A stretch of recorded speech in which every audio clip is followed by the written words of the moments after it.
how to turn off autoplay on YouTube. Hey everyone, welcome back to the channel. In today's video, I'll show you how to turn off autoplay in your YouTube feed. So now, without further ado, let's get started. So here, first thing first, open the YouTube app on your phone.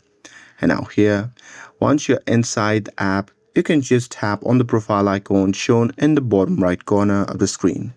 And now here, from the pop-up menu, you can just select settings icon shown in the top right side of the screen.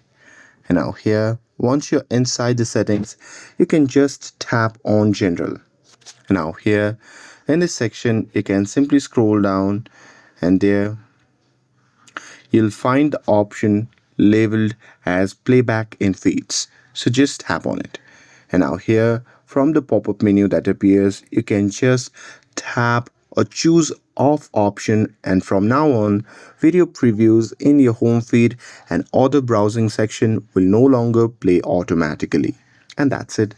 With this, if you found this video helpful, then don't forget to like, share and subscribe to get updated for more videos. Thanks for watching, and I'll see you in the next video.